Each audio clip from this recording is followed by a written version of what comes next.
প্রথমত আমি সকল সাংবাদিক ভাই বোনেরা যারা এখানে উপস্থিত আছেন, প্রিন্ট এবং ইলেকট্রনিক মিডিয়া, সবাইকে আমি সাদর নমস্কার জানাচ্ছি এবং প্রদেশ ভারতীয় জনতা পার্টি প্রদেশ মহিলা মোর্চার তরফ থেকে আপনাদেরকে আন্তরিক অভিনন্দন এবং শুভেচ্ছা জ্ঞাপন করছি। আজকে আমরা এই জায়গাতে আমরা আপনাদের সাথে এই জন্য মিলিত হয়েছি কেননা ইতিমধ্যে আমরা আমাদের কালকে, যেটা 30শে জুন 2025 বেলা ঠিক 10টার থেকে আমরা একটা মক পার্লামেন্ট অনুষ্ঠিত করব এবং মক পার্লামেন্টটা হচ্ছে গিয়ে 50th year of the dark chapter of the emergency imposed by Congress. আইএনসির দ্বারা যে মানুষের গণতন্ত্রকে হত্যা করা হয়েছিল এবং সংবিধানের যে হত্যা করা হয়েছিল এমার্জেন্সির কারণে, মূলত সেই ব্যাপারটা নিয়েই, কেননা আজকের যে প্রজন্ম আছে, দ্য 21st জেনারেশনের যারা আছে, ওরা অনেকটাই কিন্তু এমার্জেন্সি সম্বন্ধে ওয়াকিবহল না।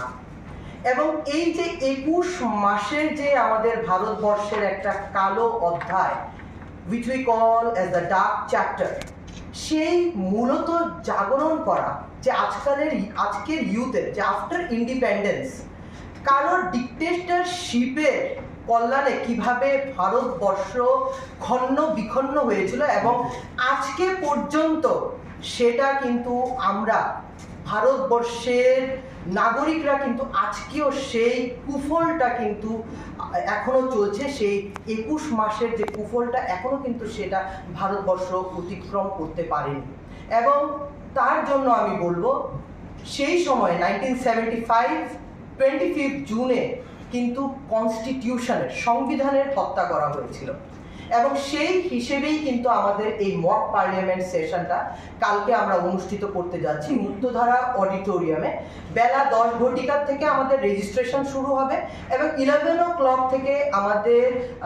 মাননীয় শ্রদ্ধেয় মুখ্যমন্ত্রী প্রফেসর ডক্টর মানিক শাহ মহোদয় এবং আমাদের রাজ্য সভাপতি, যিনি আমাদের রাজ্যসভার এমপি রাজীব ভট্টাচার্য মহোদয় শুদ্ধ, আমাদের আরও অনেকজন বিশিষ্ট অতিথিবর্গ দিয়ে আমরা এই প্রোগ্রামটি করতে চলেছি। এখানে মূলত 16 স্পিকার্সরা থাকবে যারা অপোজিশন এবং ট্রেজারি বেঞ্চে বসবে এবং সুন্দর একটা পরিকল্পনা নিয়ে কালকের এই মক পার্লামেন্টটা হবে। এবং আমি একটা কথাই বলতে চাই, আজকে এই যে নারী শক্তি বন্দন অধিনিয়ম, কেন আমরা মক পার্লামেন্টটা করছি, নিশ্চয়ই আপনাদের মধ্যে এই জিজ্ঞাসাটা থাকবে যে আজকে 50 বছর পরে কেন ভারতীয় জনতা পার্টি মহিলা মোর্চা এই উদ্যোগ গ্রহণ করেছে পুরো ভারতবর্ষ ব্যাপী এই মক পার্লামেন্টটা করার। এবং এই মক পার্লামেন্ট করার একটাই কারণ হচ্ছে গিয়ে টু ইনফ্লুয়েন্স, টু এনকারেজ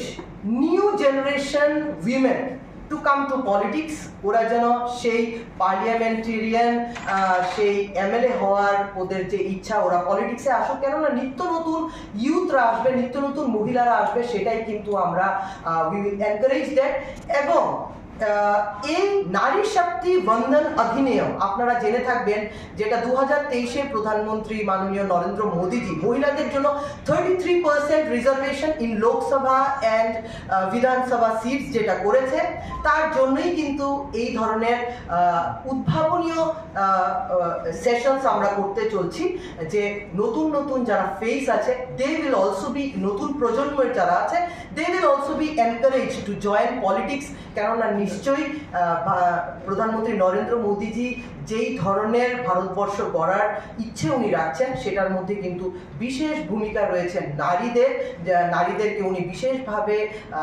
উৎসাহিত করে চলছেন এবং তার জন্যই কিন্তু আমাদের মক পার্লামেন্ট। তো আপনাদেরও অনুরোধ থাকবে, আপনারা সবাই কালকে 10টার সময় আপনাদের প্রেস মিডিয়া ভাই বোনরা এবং আপনাদের তরফ থেকে আমরা অন্যদেরকেও সবাইকে নিমন্ত্রণ করছি যে অবশ্যই এই মক পার্লামেন্টে কিন্তু আমাদেরকে উৎসাহিত করবেন এবং নিশ্চয়ই আপনারা যোগদান করবেন। নমস্কার।